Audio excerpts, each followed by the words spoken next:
Parlamento, desde distintos partidos, haya gente que conoce la filosofía Web 2 y que quiere hacer una política más participativa y no solo aplicar, digamos, la política representativa, que una vez que se han recibido los votos, pues durante 4 años ya hay que dejar en manos de la clase política, digamos, las decisiones, sino que yo creo que también ha ido cundiendo en cierta medida, aunque todavía queda mucho por hacer en el País Vasco, que la ciudadanía puede opinar de forma continua. Y está resultando así. En la propia campaña electoral que hubo intensa de elecciones autonómicas dentro de la autonomía del País Vasco, tuvimos la oportunidad de entrevistar a las 6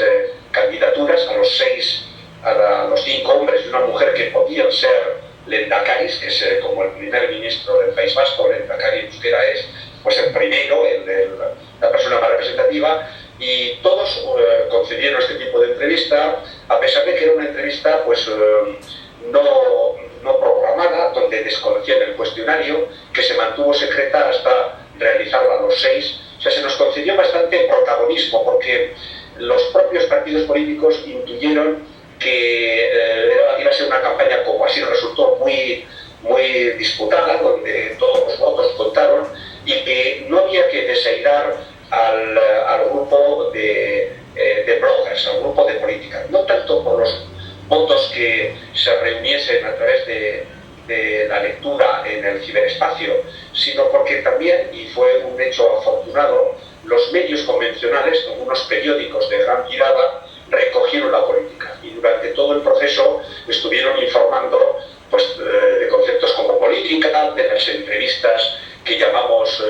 Hamaika segundos, que en euskera significa Hamaika minutu, que significa 11 minutos de entrevista, o de otra entrevista en la que participaron los números 2 de todos los partidos, que llamamos 119 segundos, que fueron entrevistas de casi 2 horas en profundidad con toda la temática. La verdad es que fue la conjunción de un grupo de bloggers que teníamos intereses en que la política fuese modernizándose, haciéndose más abierta, haciéndose más cercana a la ciudadanía. Fue también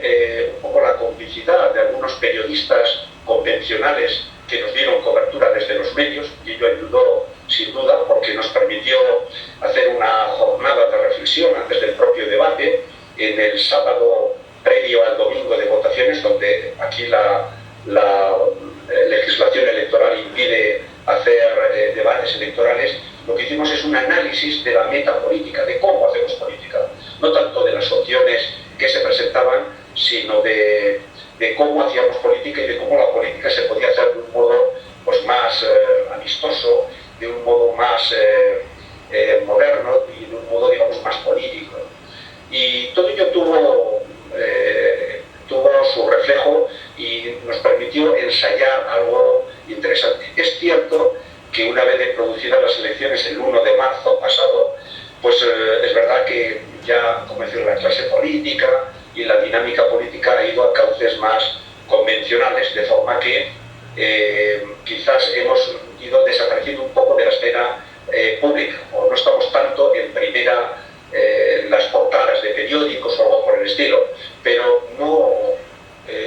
estimamos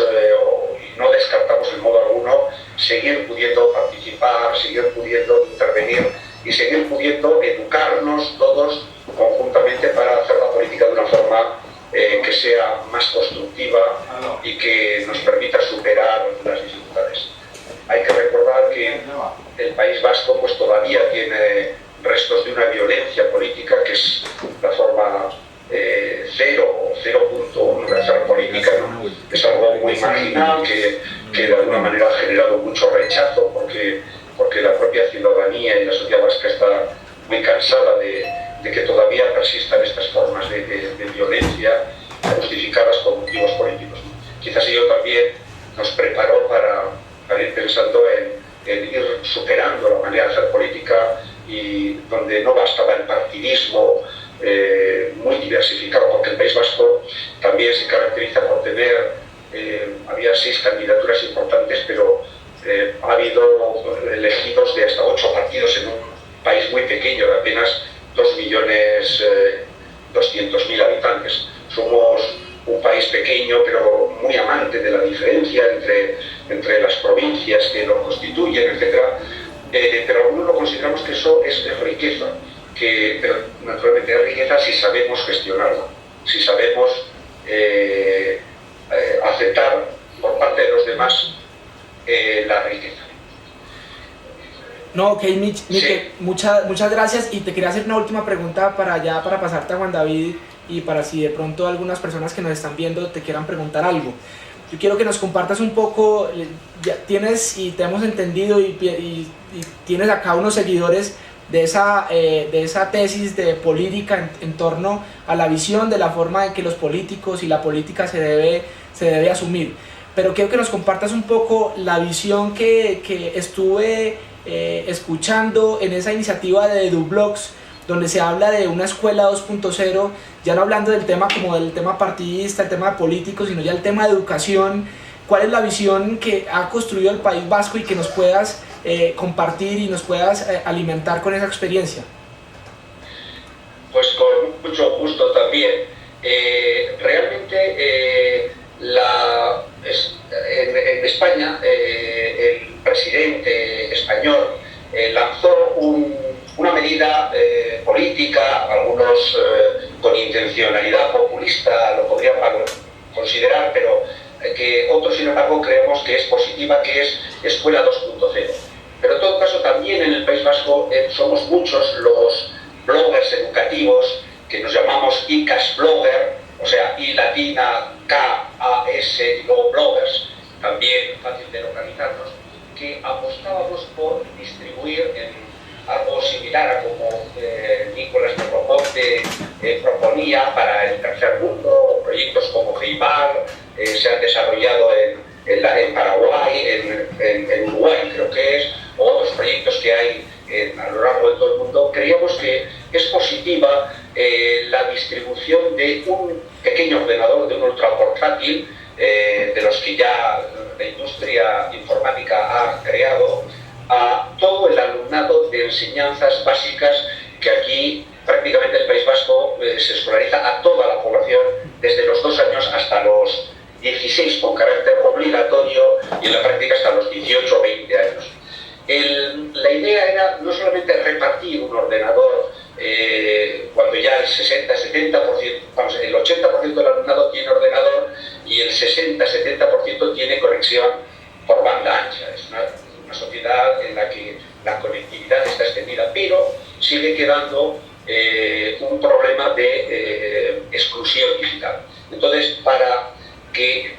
la universalidad del alumnado y de las familias tenga acceso a las posibilidades de la informática educativa, creíamos que el reparto de un ordenador ultraportátil junto con facilidades de conexión en banda ancha, es decir, llegar a acuerdos con las operadoras españolas o vascas para que en horario escolar el alumnado tenga desde su domicilio, y si no fuese posible inicialmente así, desde bibliotecas municipales, desde las propias escuelas abiertas en el conjunto del calendario escolar, es decir, ahora en verano, aquí es verano, los fines de semana, en las tardes, noches, para asegurar que ese ordenador